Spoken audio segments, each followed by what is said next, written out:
find out and get a gauge on what they're thinking, what they're feeling, you know, how they're try to get an understanding of what may or may not go down with the teachers, and you know what the parents may or may not be into. I try to make sure I get an understanding, get a feel, get a vibe. These kids were talking about things and bringing up subjects that I would have never imagined bringing up in my life. They were bringing up subjects like date rape on college campuses. And they were bringing up conversations about, you know, who decides if we go to war. And they were bringing up conversations about gender identity and gender roles. This school, it's called the Bloomington Project School. And I hadn't heard, it is a charter school. I hadn't heard of it before. And I wasn't super sure exactly what the conversation was going to be like. But Rachel, one of the moms, Maddie, and Zoe's mom, they reached out to me and said, hey, you know, will you come to speak to the school? Well, we were going to try to do something in February. Didn't quite work out, but we were able to make the appointment happen today. And so I took the time off today from work, and I went up and I spoke to two classes. And in both of these classes, because they're triplets, there's three of them. There's triplets, so, you know, it is like that. But I was so blown away at what they are teaching these children. Now, don't get me wrong, as a person who doesn't have kids, and I remember what it was like being a young person trying to get through life, it did kind of, you know, throw me a little bit, the conversations that they were having, because I'm like, wow, these young folks have to have these conversations at such a young age. But at the same time, I was talking about how incredibly wild it was that they were already aware and were comfortable with what's going on. So the way Rachel explained it to me was, this program literally is about making sure that they are raising good world citizens. So then it's not just about math, science, and arithmetic. It really is about making sure that we are teaching young folks to be good citizens. So yes, they teach the reading, writing, and math, but they also teach them civic engagement. Now, I made it a point to not do like party politics, because I don't want to offend anybody, right? There might have been some smart Republican kids in there.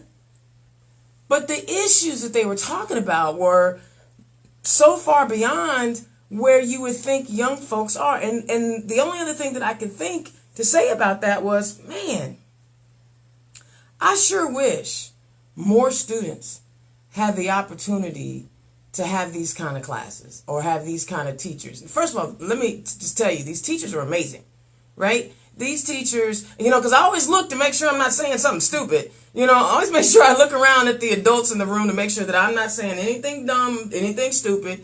And I don't think I did, hopefully. But it was so powerful, because even, you know you're in a good space with number one, when the kids ask you to come back, right? If kids ask you to come back, you've done your thing, because typically kids don't want to be bothered with grown folk. They want to hang out with kids. They want to do the kid thing. But these kids were like, can you come back? Okay, so that's a pat on the back. Yay, the kids liked it. The second thing was, even after I had the conversations, but there was a lot of gender identity questions, right? And they asked me about how I felt about gender roles. Now, I use this example, and a lot of people are like, I can't believe, you know, a lot of people don't understand how I feel about, why I feel the way I feel about this. The Boy Scouts and letting girls in Boy Scouts. You know, I think it's okay that boys have a place for boys and girls have a place for girls. Sometimes it just keeps the weirdness down, right? Because boys can just be boys with their boys and girls can just be girls with their girls. But why do we have to limit what girls can do and what boys can do? So if there are girls that want to do things that the Boy Scouts do, how come the Girl Scouts just can't do it? And vice versa. If there are got boys in the Boy Scouts who want to sew and they want to learn how to cook, why can't you put that in the Boy Scout program and still allow the genders to be? It's okay. It really is okay that there are times where only chicks, when women only want to be with women and men only want to be with men. It's okay. It really is all right. But then I'm also a lesbian. So most of the time I'd rather be with girls. That's just me. But my point always is, why do we have to limit what a person can do based on their gender? If girls want to learn and get merit badges for whatever the heck it is, why can't they do that in the Girl Scouts? Why can't the Girl Scouts adopt some of those? And if men want to make jewelry, because I'm trying to tell you, most of the richest jewelers in the world are men, so they had to learn that skill somewhere. You know, some of the best cooks and chefs are what? Are men. Of course, now men get paid for everything. They get paid more for everything. They even talked about that. They even talked about wage inequality. I mean, these kids were so amazing. I felt like I needed to go back to school. I really did. So, thank you, Bloomington Project School, for inviting me out. Thank you to the triplets for having me come out. You guys were amazing. I felt really special being in there, and I was humbled. I was incredibly humbled by, they analyzed things, and they broke things down in a way that I can't even get adults to do. How old were they? High school? No. Sixth graders. Sixth graders. Sixth graders. These were elementary school kids. Just think. What happens when they're 18? When they're 18 and when they are in the position, first of all, they're going to be good citizens. That's right. They're going to be good citizens. And I mean, every kid understood treating each other right, not treating people bad. Every kid understood that. Everyone. I mean, it was, and again, a young girl came up to me at the end of this first session, because I did 2 classes. I spoke at an 11 o'clock class and an afternoon class. And at the end of one of the sessions, a young lady actually came up to me to ask me how to come out to her parents. Well, first of all, the idea that she felt comfortable enough to even ask me that question was incredible. Now, I didn't really have an answer for it because somebody outed me. I didn't really get a chance to sit down and say, Mom and Dad, look, check this out. But the fact that she asked that question and was serious about it, and she was a beautiful little girl, and her spirit was honest, and she was very engaging in the class, so it wasn't like she was a wallflower. And also, they have students of all different learning abilities in the same classes. So it wasn't like you had children who had a different cognitive learning set in a different class. They're in the same class. And some of my toughest questions came from what we would think are kids who have challenges. But obviously their brains work, especially if you feed it. If you feed their brains the right way, we can make sure that they're very well taken care of. So I'm telling you, and shout out to the teachers at the Bloomington Project School. You guys are amazing. You have to be a special sort of teacher to be willing to take care of the whole child, and not just the math, writing, history child. You're taking care of the whole child. So I was going to rail, and I'm probably going to still rail today about some things that are getting on my nerves. Don't worry. It's coming. But I really wanted to just share my experience because it was incredibly humbling. I'm also incredibly grateful for these opportunities because I get fed. I get so much from interacting with young folks like that. I know a lot of adults say, Dana, you're a great speaker, blah, blah, blah, blah, whatever. If the kids don't like it, it really don't matter, right? And these, and they've asked me to come back. We'll put that on the schedule. We'll make it happen, whatever they want. Because it is about the next generation. All right. Listen, there are a lot of things that are happening at RadioNext.tv. We've upgraded our website, and we would love to have sponsors. I would love to have sponsors for Turn Left.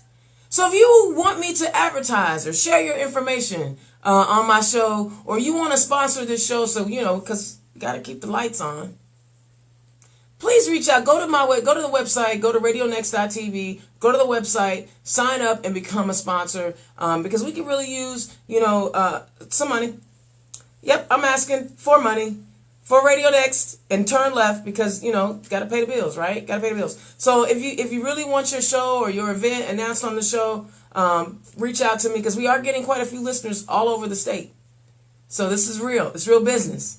We're doing positive work. We're starting to catch on. There used to be a time I used to beg people to come on the show, and now I'm getting emails saying, when can I come on the show? So we've grown and we're doing things better, and that's an amazing thing. All right.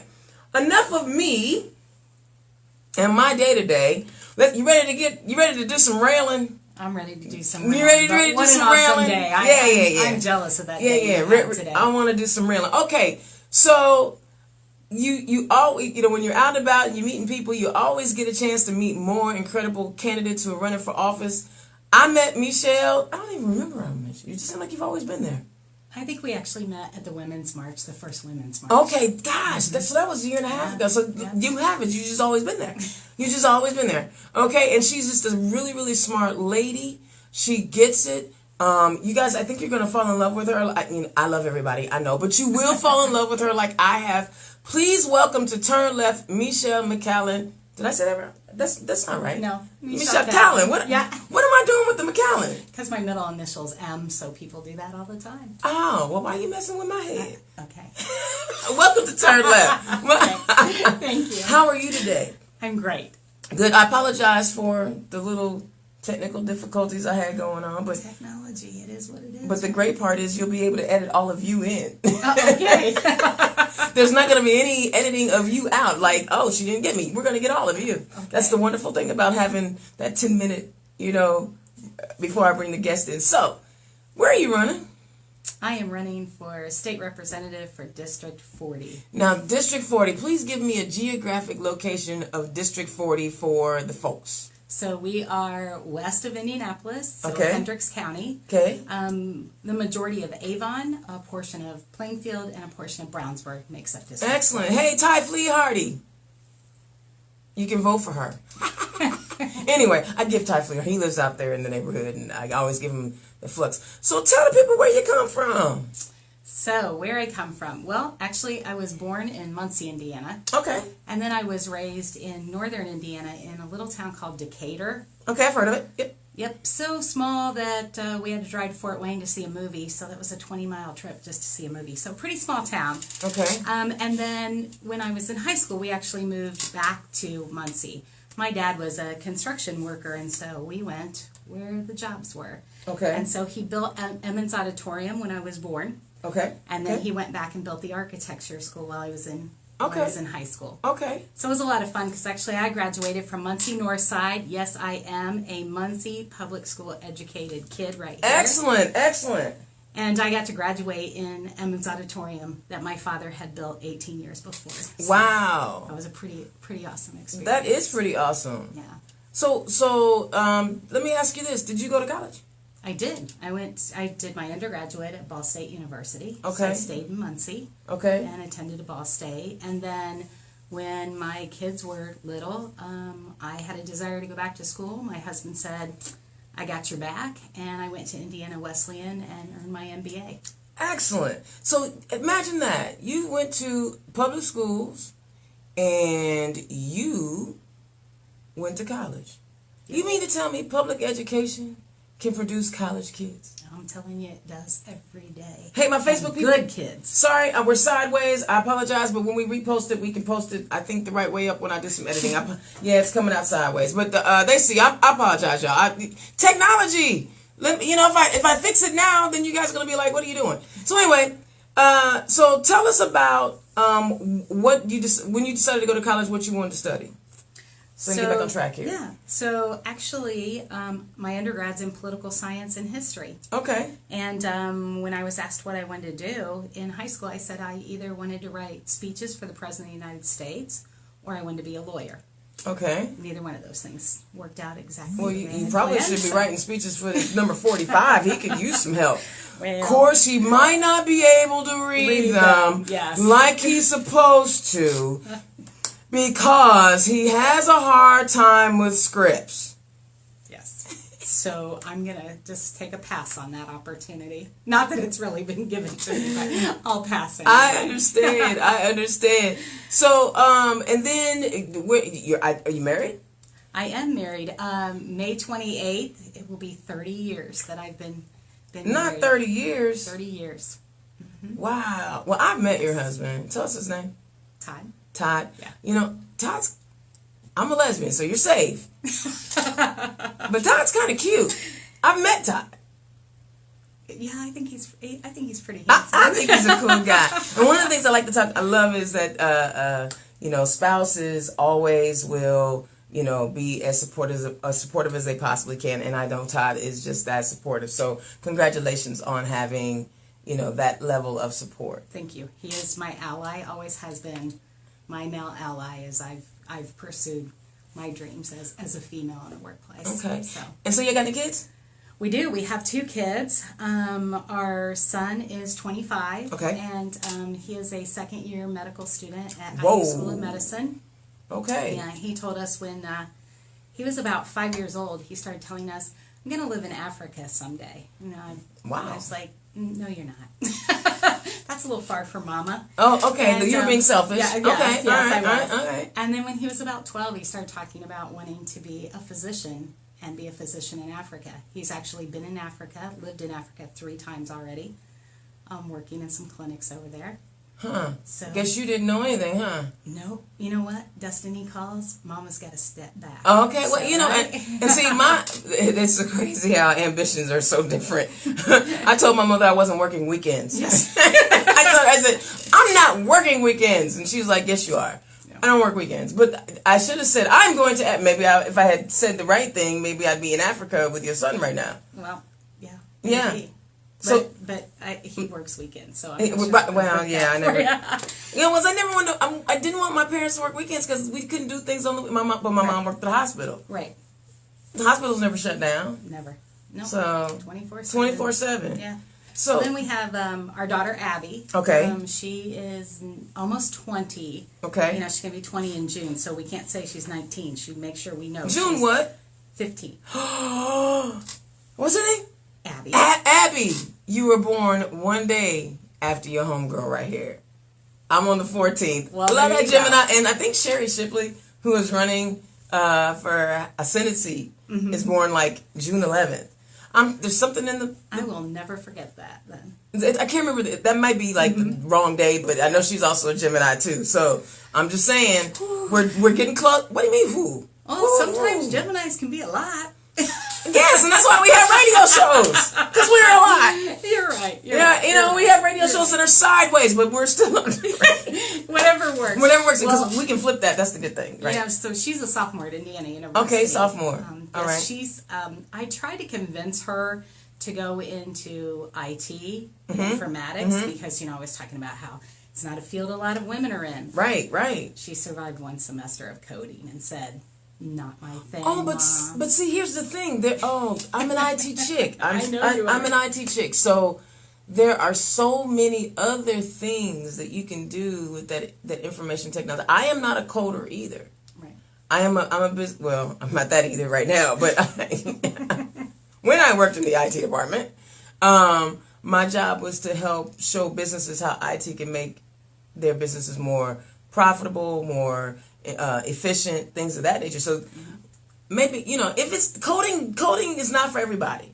Right. It is definitely, you have to have a special personality to sit there all day, all by yourself in your own zone. I like me.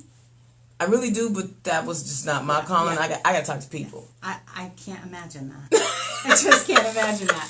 So she said, I want to change my major. I said, okay, what do you want to be? She said, law and public policy. Oh, well, okay. We'll give her a pass. Yeah. And not only am I a political science and history undergrad, but so is my husband. We actually met at the United Nations. So, wow. The apple doesn't fall far from the tree. So that's what's up. She's doing her thing in law and public policy. And that's what's up. I think that's beautiful.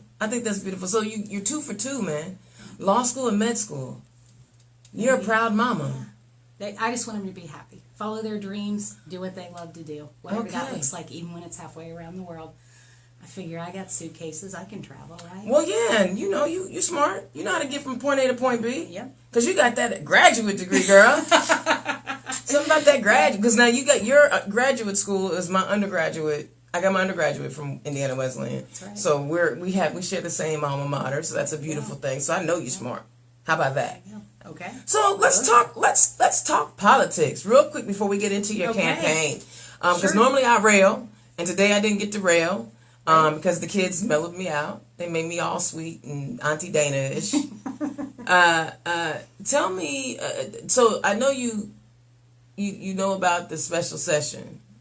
Oh, I know about the special session. You know about the special session, and you know about the $30,000 that it cost taxpayers to have this special session.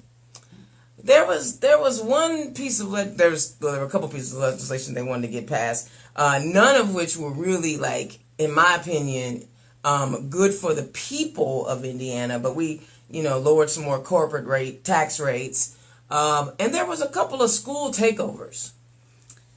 Yes, there were. Let's talk about those school takeovers. Yeah, so Bill 1315. Yes, ma'am. Not authored by a representative of the Gary community.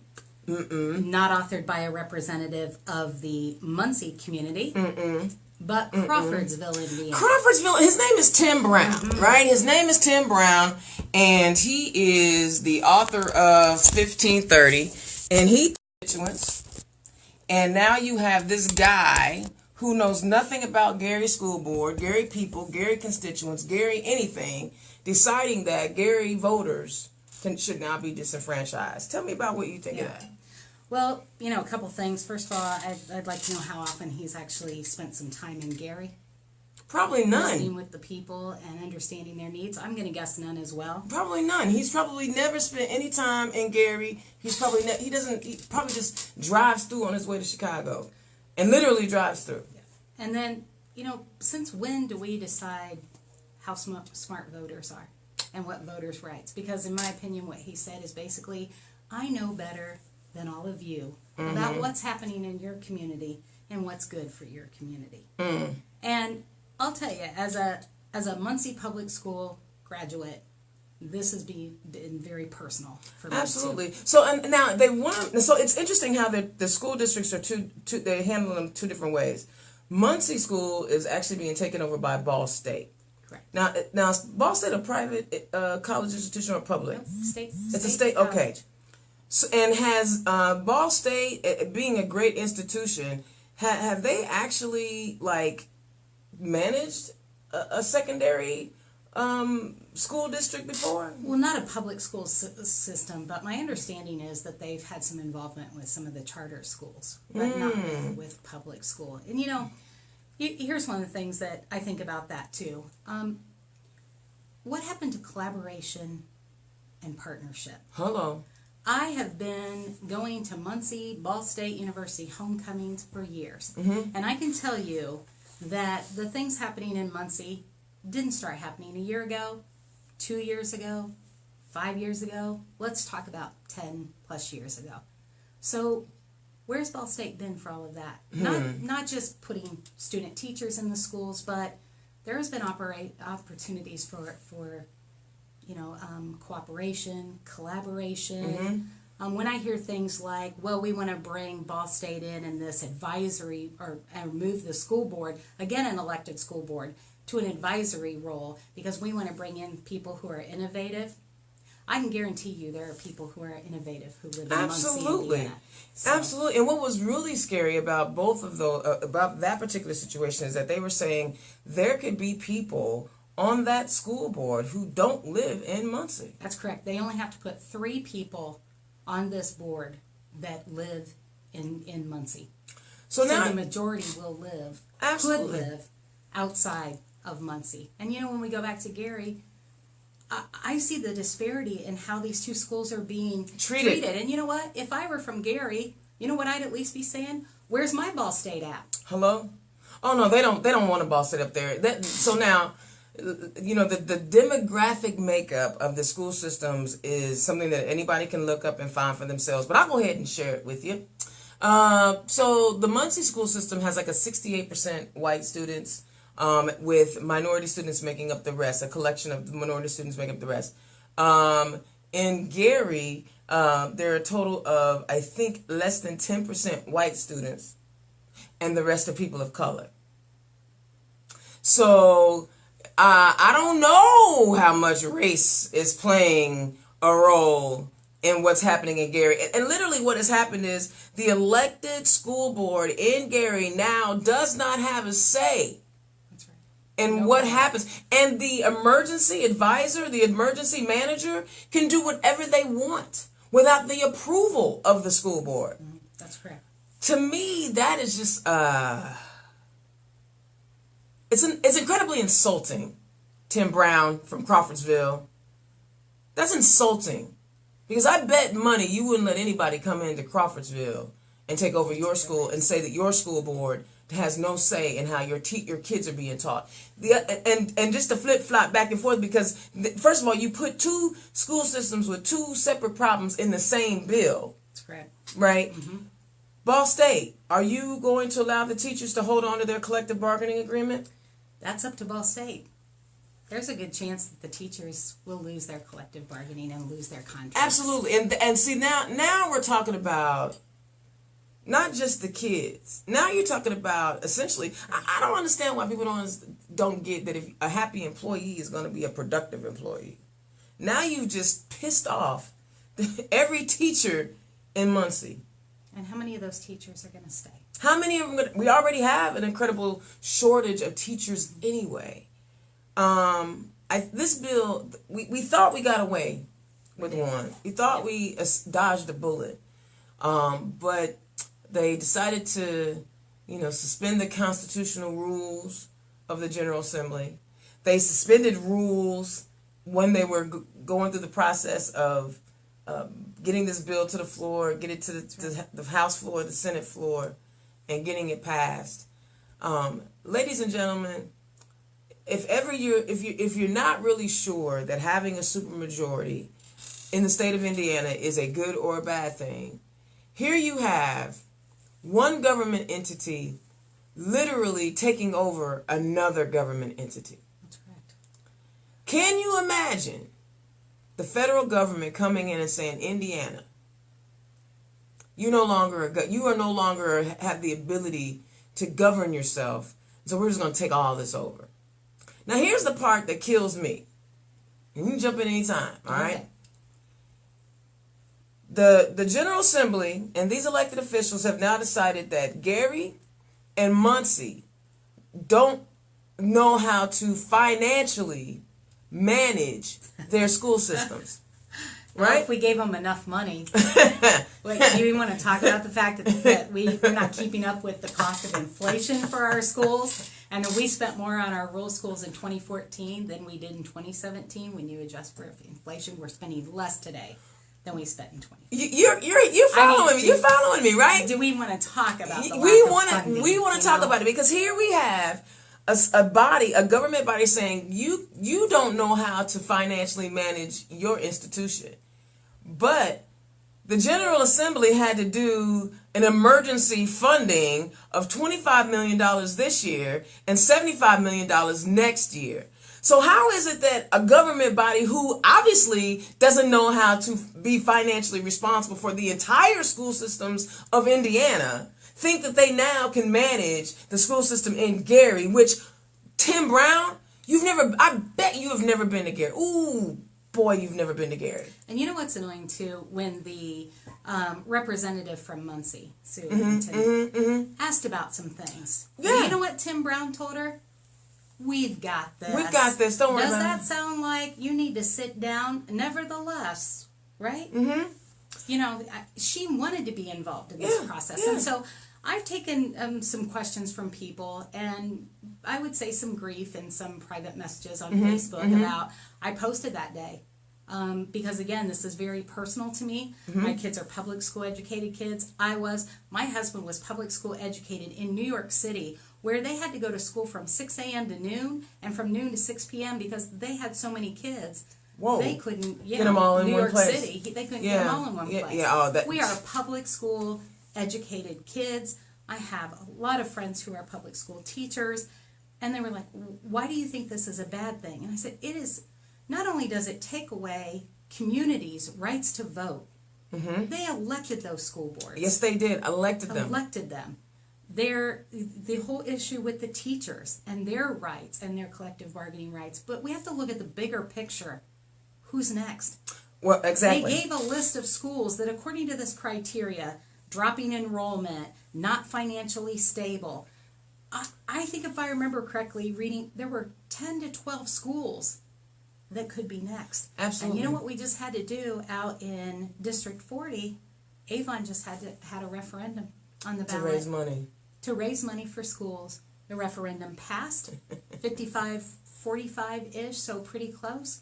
But, you know, when are voters going to realize that the only thing the state has left us is for schools to beg taxpayers for more money, for something that they're constitutionally committed to do. Now, here's the other part that we haven't even touched on, and we need to make sure that we hit it before we change subjects and we get to talking about your campaign.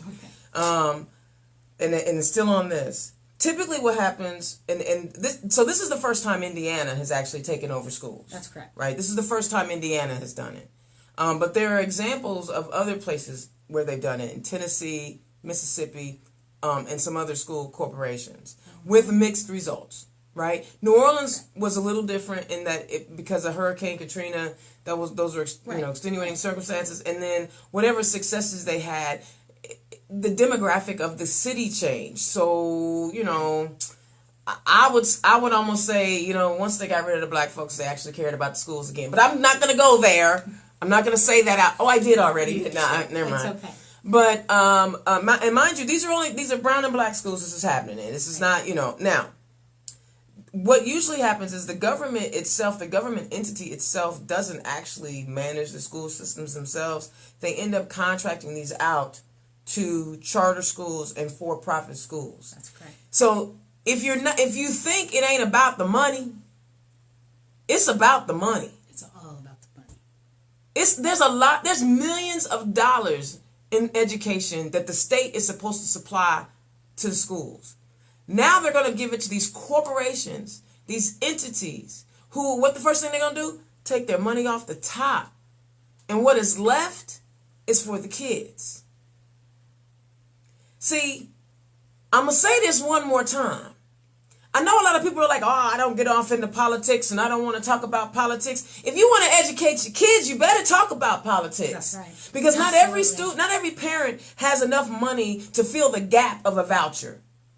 And why should a child not have a quality education because Tim Brown in Crawford, Tim Brown, I can't say it because my wife won't let me. You know you're wrong, bruh. You know you're wrong, and all your partners, follow the money. I want to know who's donating to his campaigns. I want to know who's been giving him money, because there's a reason why he is doing what he's doing. It has nothing to do with the kids in Gary and in Muncie, because they're going to sub that stuff out, and doggone it, these communities are already suffering enough with industry leaving, because they don't want to look at things from a holistic point of view. Exactly. And that's one of the things, I talked about too. Ball State president, where were you when all of the industry was leaving Muncie? Yeah. Where were you? How many of your faculty and staff live in the city of Muncie? Versus how many are in the outskirts? In McCourtsville and Geist and driving in to Muncie. Wow, really? I'm asking the question. Whoa. To think about that. Think about who's left in the Muncie community. You know what? At the end of the day, what do we all want? I would hope that we all want great education for our kids. Absolutely. That we don't want any child not to live to their full potential. And how many kids are we leaving behind because they can't afford, their parents can't afford, for them to have that, like you said, that voucher charter school experience or absolutely. That private school experience. Absolutely, because the voucher doesn't pay for the whole of tuition, only partial tuition.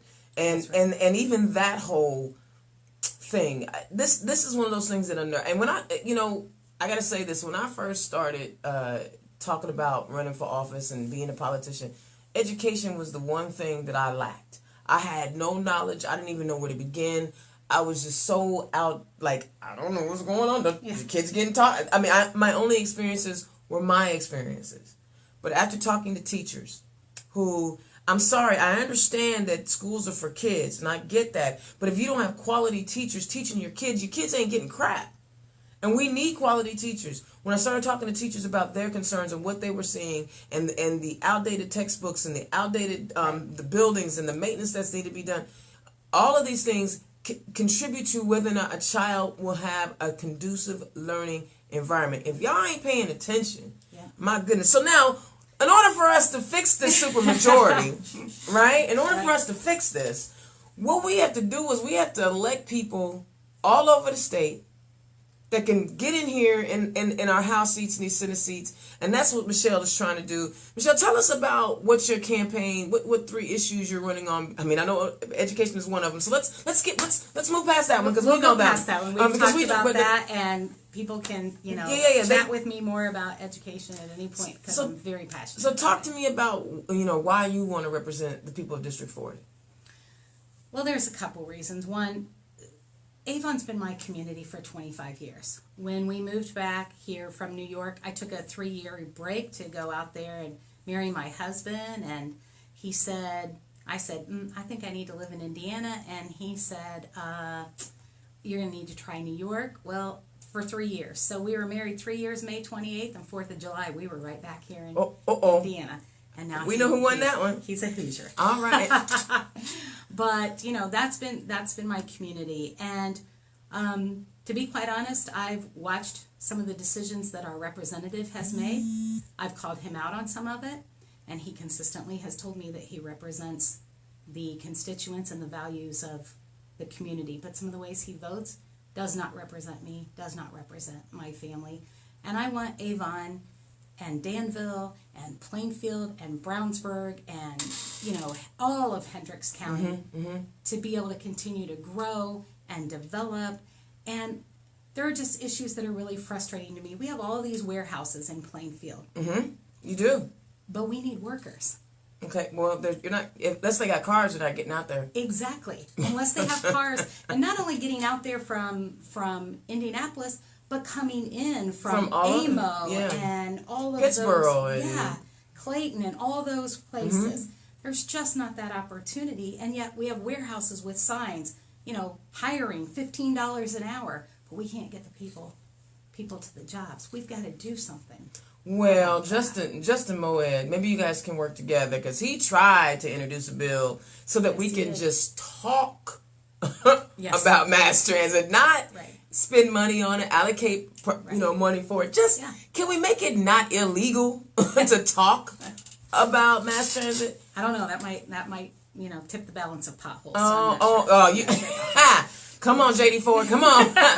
So I assume that transportation and how we get people in these roles is one of those things. Right. Well, I've spent 30 years in human resources and workforce development. So I am a certified professional and senior professional in human resources. And so I've spent the last 30 years looking at workforce development. How do we develop employees? How do we develop that workforce?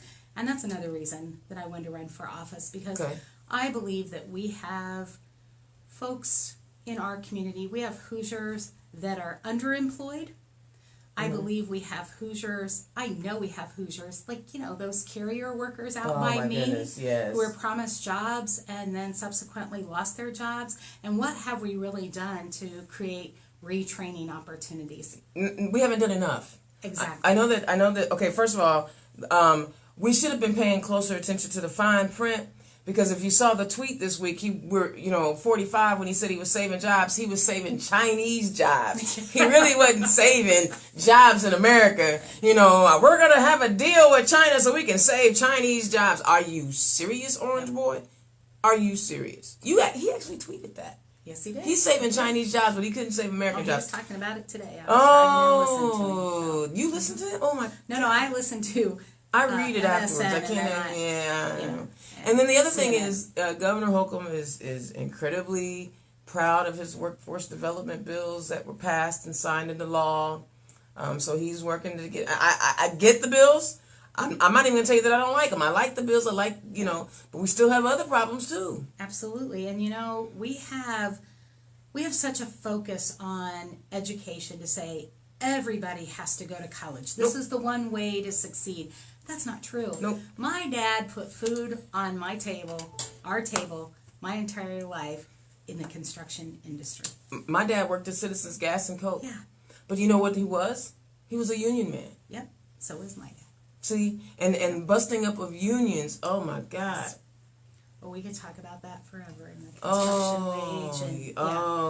And so I think we have to do more to say to people, do you understand that you can get involved in the trades? You can learn and earn while you learn.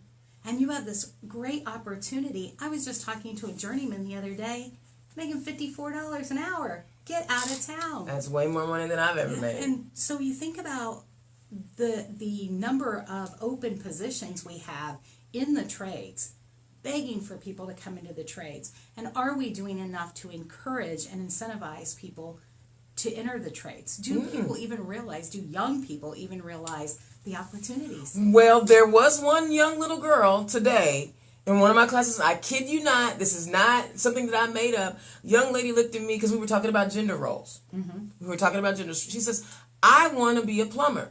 But people have told me I can't be a plumber because I'm a girl. I said, please be a plumber. And when you become a plumber, will you give me a number? Exactly. So I can save some money. Exactly. We need plumbers. Yes. I mean, the conversation was about gender identity, but in this instance, here's a young girl that said, and she's in this amazing school, I want to be a plumber. There's nothing wrong with that, people. No. Nothing wrong with that. I was, so because I didn't have an opponent in the primary, I spent the day out just talking to people, just saying, what are your concerns as you're heading into the poll? And it was really awesome. I met a woman who, she's now staying at home with her kids, but she was a welder. Wow. And so she and I were talking about how important it is to open the trades up and how important it is to also get more women involved in the trade. So that's another big piece of the campaign and why I'm running. And the other issue for me is we need a healthier Indiana. Okay? I spent 17 years in healthcare, but I spent 13 of those years at Wishard. Now really? Called Eskenazi, but I was at Wishard for 13 years. So wait. Let's just stop and talk about that experience for just a minute. General Hospital, Wishard, Eskenazi.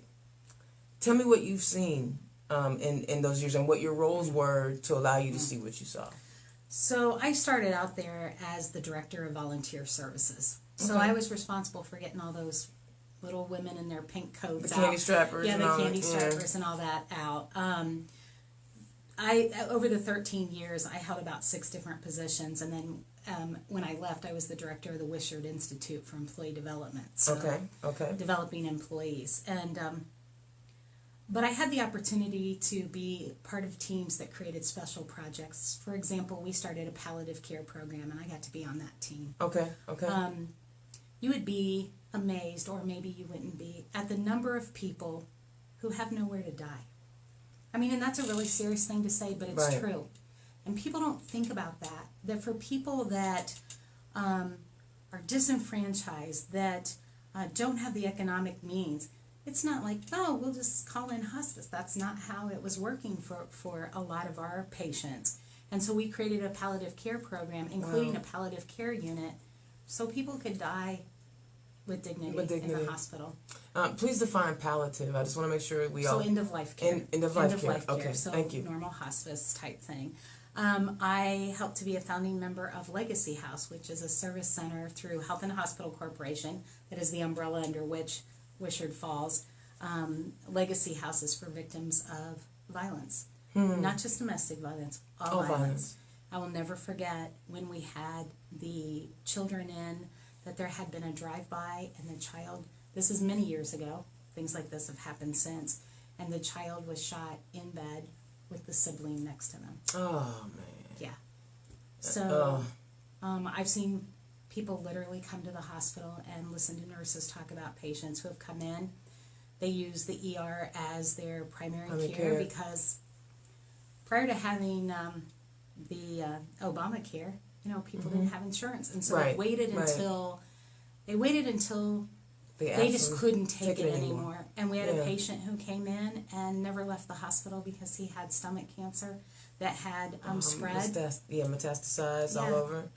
But he didn't feel he could come in. Wishard Health Services changed my life. Okay. It really did, because up until that point, I was like many other people. I thought everybody, had access to healthcare.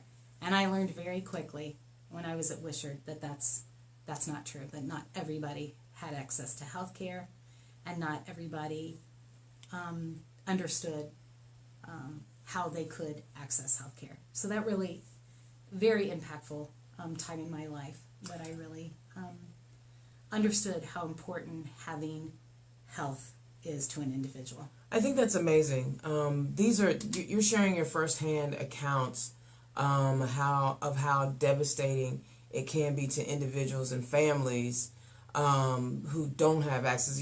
I'm kind of getting welled up, because even in my African American family of a mom who never made more than $7 an hour, but a dad that was union, we always had insurance. Right. And even now, I always had insurance somewhere, and so even before, I didn't, I literally stopped. There was a young lady I stopped dating because I was like, you don't take your child to get to the dentist every 6 months? What is wrong with you? I felt like she was, but I didn't know. My ignorance was showing back then. But I think having those type of experience, real world experiences, and being in our state house, helping to create policy, people, she knows what you're going through because she went through it. You can make a positive change in our state house if we vote for you. All we got to do is vote for you. Yep. Wow, that's powerful, man. Can I share one story? Share away. I want to talk a little bit about why it's important we don't make assumptions about people. Not just as individuals. I don't know if you guys can see her emotion right now. I'm gonna let you finish the story, but I don't know if you guys can feel her emotion. I'm trying to just contain myself a little. No. You know what? I'm feeling you. Okay, listeners, if you're on the radio and you can't see her, I'm telling you, the passion in this woman's eyes, I'm feeling it. If you can't see it on Facebook, it's because maybe it's cameras too far away. But I'm looking in her eyes, and she's serious about helping you. Go ahead with your story. I'm sorry. So. It's also about systemic assumptions. I can remember a time we had, and this goes to this Healthier Indiana and the fact that we rank the 9th worst state for infant mortality. That's unacceptable. 2018 in the United States of America, one of the richest countries, and yet this is where we are. And I can remember we had women who weren't coming for prenatal care, and there were a lot of assumptions being made. That's more by outsiders than people within Wishard about why they weren't coming. They didn't care. They were lazy. Maybe they were on drugs. They didn't want it. All these swirling things. You know what? We formed a committee. We did some research. We looked into it. And guess what the issue was? This is going way back when you used to have to go pick up your food stamps. We scheduled clinic during the same time. Now, if you got babies at home to feed, or you got a family to feed, and your choice is come for an appointment, go get your food stamps. What are you going to do? You're going to go get your food stamps. But see, assumptions would have said not worthy, not able to do that. And instead, you know what? We moved the clinic, and guess what happened? Women came to their appointments. So you believe in meeting people where they are. Absolutely. And stop making it difficult. I spoke to a young person, I can't even remember where yet, but we were talking about mental health. And we were talking about how in the city of Indianapolis, and I'm not sure how, if it goes for other counties, but in Marion County, we can only hold you for 3 days, on a psych hold for 3 days. And if we actually dispense medication to you, then there's only one pharmacy in the entire city where you can go get that prescription filled. If you just spent 3 days on a psych hold for whatever reason, and you need meds, And that one pharmacy is on the far east side of town. You ain't been on a job for the last 3 days. Right. You probably don't have any money on you. What if you don't have a car? You probably don't have a car. How many buses is that going to take? And how much money is it going to take to get on those buses? Right. But this is how we treat our citizens. Absolutely. And do you know in Hendricks County, we do not have one mental health inpatient bed. What? Not one. Not one. Yep. You have to come for inpatient. You have to come into Marion County. That's right. Oh my goodness! But you know what you do have? You have more early vote locations than we do. This is true. This is true. About 20-something of those. Do you mind if we run just a little bit over? Do you guys mind if we run a little bit over? We had some technical difficulties. Are you okay with that? Yeah. I'm okay with that. HB, don't kill me. I want to go just a little bit over tonight because I apologize for we had some technical difficulties, and I want to make sure that I give you your just due because you were really touching on some really, really powerful subjects, and you were telling people really powerful stories about why you would be a great candidate and you would be a great representative, and what even though I can't vote for you, you would improve lives in Indiana, period. That would be my hope. Absolutely. Yes. That would be my goal. That's my goal. So, because I want to go a little bit more, and I want people to get a little bit more about who you are. Okay. You don't have a primary opponent. You didn't have a primary opponent. So this is your interview for your General Assembly or General Election, and I'm going to cut it up, and we're going to paste some things together so that you have a good file for you to kind of manipulate as you can. Tell me something else about your campaign and why you're running, because you got me emotional, girl. You know, at the end of the day, here's another piece of it. I wear this pin, and it says, I stayed in Indiana because I want to make it a better place. Okay. Now, I did say I took that little break, but, you know.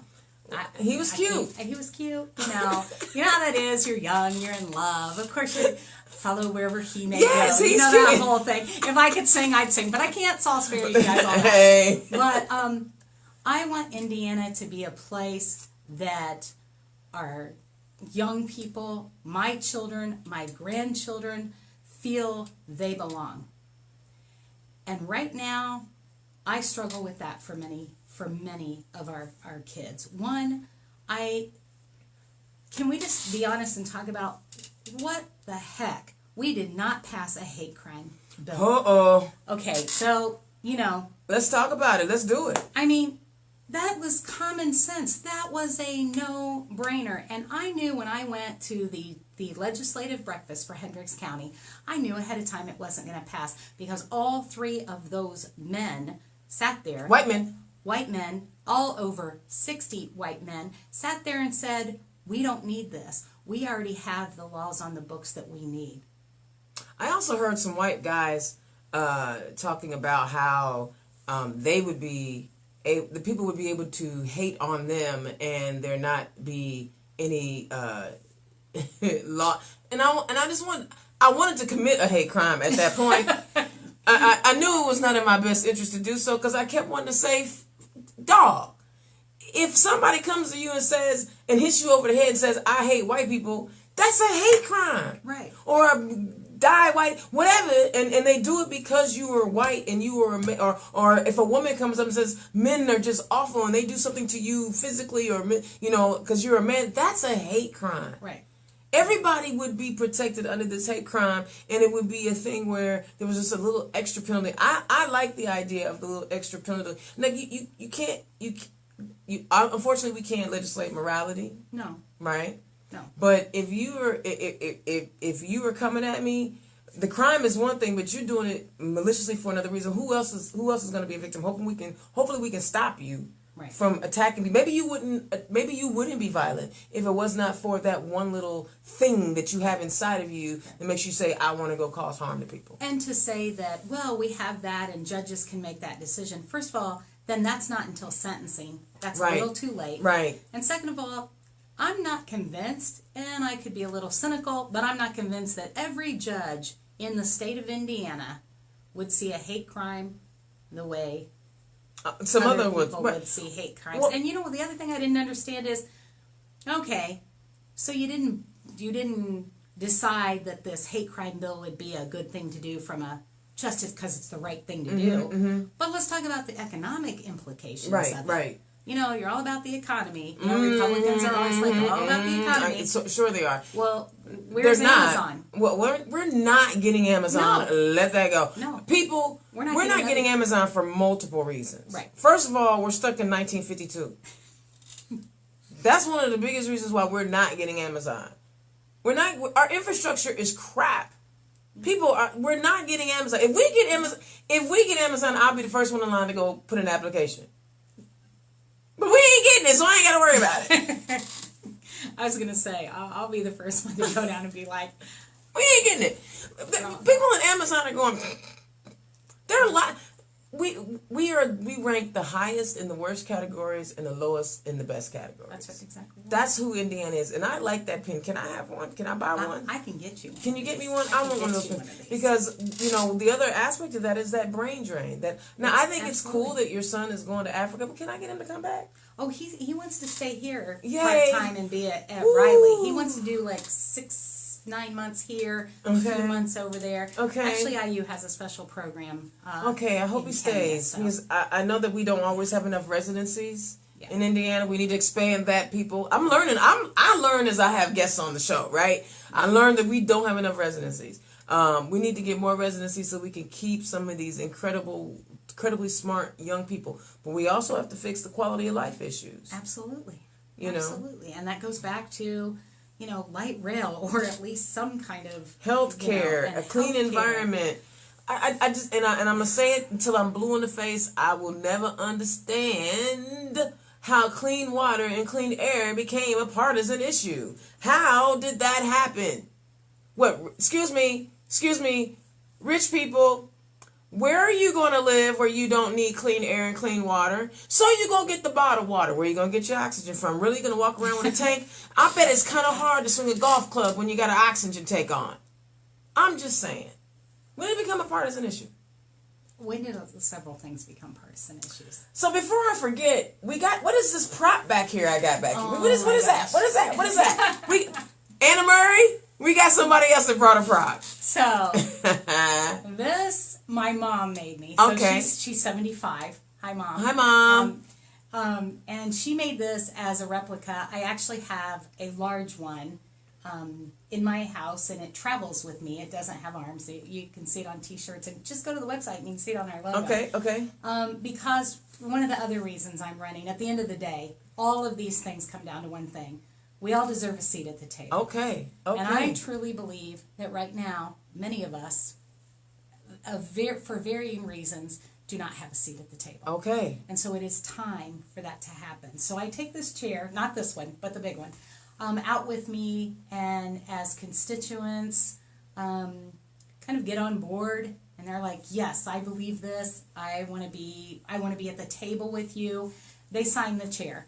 And so the plan for me is when I win in November. When you win, come on, claim it. When I win in November, and go to the State House on Orientation Day, and they try to put you in those, leather-looking chairs, I'll be like, hashtag make room. Okay, make room. Because this chair, the full size, yeah. With all those signatures. Which I've actually signed. Yes, you have. I've signed the chair. With all the signatures of the constituents will be there as a constant reminder to me not to lose sight of the fact that is not my seat, that is their seat. That is our seat, and we all deserve that seat. People, are you feeling this young lady? Are you feeling her? I'm feeling her. So tell the people where they can find you. So you can find us at callenforindiana.com. We're on Facebook, Callen for Indiana. And I'm on Twitter at Callen for I, and that's with the number 4, not the word 4. Okay. And I'm on Instagram, and I think it's that's gonna hurt. It's Callen for Indiana. Okay. Again, with the number 4. With the number 4, so you can find us all in all those areas, and we're starting to have meetups. So with various topics, we just laid out the. From now until November, all the various topics. I want to sit and listen to people talk about what their concerns are about healthcare specifically for them, what their concerns are about DCS, which, well, we didn't even talk about that, right? And what their concerns are for the environment. Mm-hmm. So really, like every other week, I'm going to be at various locations out in the district, asking people to come share with me what it is I can do to make their lives better when I'm at the State House. Okay. What is it that I need to be making priorities, because it's their priorities, not mine, and how do I do that? So, we're out and about. I'm trying to be everywhere as much as I Absolutely. Can be. And that's how you do it. That's how you campaign. So let me ask you this. Can they volunteer on your website? Sign up to be a volunteer? Yes, absolutely. All right. There's a button they can click. It says volunteer now, and they can join. We've got a lot of volunteer opportunities. Okay, and is there a button that says donate? Well, there absolutely is a donate button. We got to buy those yard signs and T-shirts and all that good yard stuff. Yard signs don't vote. We're having a.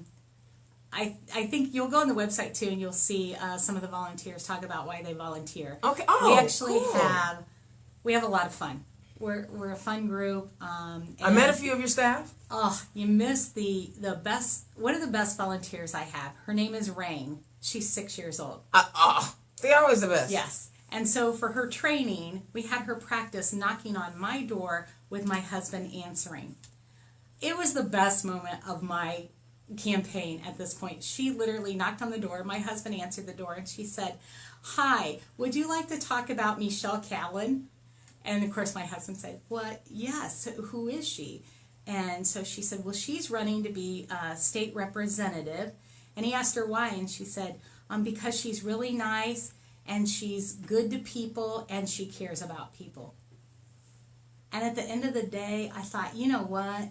You can't ask for any more than that. All else aside, that's the bottom line. We need a state house full of people that have not lost the ability to care about people. Come on, and to care about where we are in our lives.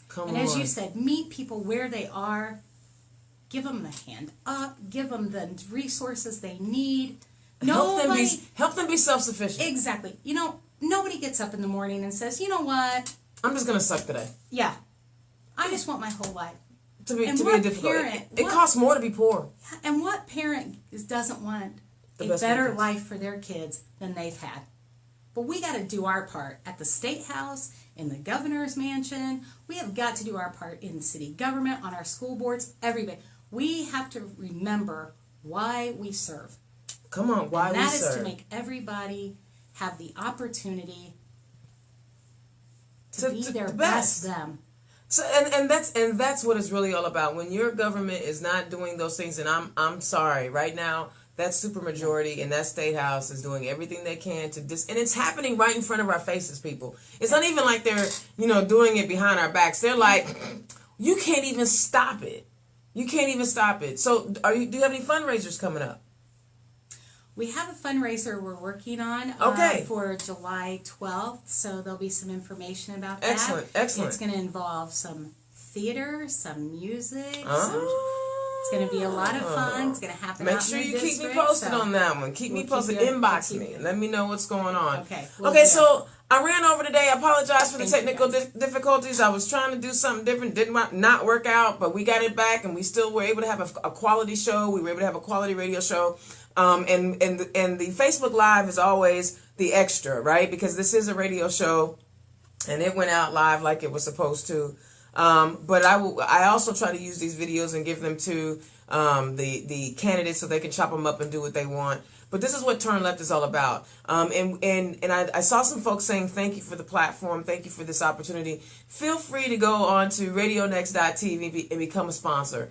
It is so important to hear the stories about what it was like to work at Wishard so that you can understand why she would be a great candidate and a great elected official in our state house. She understands the plight of those who are struggling on a daily basis. People who don't have to struggle. I still crack up at the guy on election day who was like, "I don't understand you liberals. Everything is so perfect. Why are you still complaining? You're just crybabies." Well, if you had to go through any of those situations that Mechelle was talking about, then things are not perfect. And again, some things are okay, but hey, all I know is that gas is $3.09. When the black man was in the White House, gas wasn't $3.09. When the black man was in the White House, the gas wasn't $3.09. But when the orange dude shows up and he ends that Iran deal, so that tax break you got, you're going to need it. Because now your health care just went up and the cost of living just went up again because the gas prices went up. You ain't getting no more money, people. It's just not going to the government. It's going to all those private industries that you have to pay that money to. You know, come on, we not even connect the dots, people. And oh, by the way, those tax breaks that you got are temporary. They're gonna go away. So all the extra cost of living, because you know, last year Indiana passed, or no, I'm sorry, this year, it was last year. Last year they passed the road funding bill, so we're having higher taxes on our gas now. Add that with the Iran deal that was brought he took away. Gas prices shot up again, and the wages in Indiana are stagnant. Yeah, we won't even start talking about living wage. This is the end of the show. We're gonna have to do this again sometime. It's like how are we not upset about this? I saw where they had. I told you we're gonna run over a little bit today, and I hope HB doesn't kill me, but I can always end that portion of it, and we can keep talking on Facebook. But I saw the Poor People's March in the news the other day. Some of my homeboy activists were out there. Some people got arrested. But they were out there and they were marching, and my girl Bambi was one of them who, you know, she's done a panel for justice before, and we're talking about, you know, poverty is not a white-black issue. No. In all reality, because there are more white people in poverty. The idea that some people want to make it like the fool that was screaming and hollering about the people speaking Spanish in Midtown Manhattan, right, and I pay your welfare. You're making assumptions, dog. Those folks were working. They were at work. That was the most insulting thing ever. They're at work, and you're saying I pay their welfare. They're at work. Now, unless you're not paying them a living wage, and then you are subsidizing the company so that these folks can have, you know, food and a roof over their head. You know, I'm not even going to get into the excessive calling of police. We'll talk about that another day because we're ending on a high note. But, you know, please stop calling the police on people barbecuing or calling the police on people campaigning. Or sleeping on the couch. Or sleeping on the sofa. Stop calling the police on black folk who are just walking down the street. Could you please? Could you? Because that's what happened to Trayvon. He was walking down the street with Skittles. And he called the police, but he actually shot that poor baby. You know, so we have a lot of work to do. But the bottom line is if we elect the right people and flip some of these seats in our state house, we can get some things done. It's going to be a better place. Absolutely. Absolutely. All right. Again, I hate when I don't have a perfect show. I really try to do the best that I can. Sometimes it works, sometimes it doesn't. But thank you guys so much for tuning in to Turn Left. I do not have a show without people watching it and giving me their feedback. Mechelle, Callen, thank you so much for coming on our show. I appreciate you. I mean, boy, you touched some heartstrings today. I'm hoping that gets you some votes. Thanks. Right? I want you to win. All right, we'll be back next week. We got some more great candidates coming on. Every day I'm working to be better. I love you guys. Turn Left. I'll see y'all next week.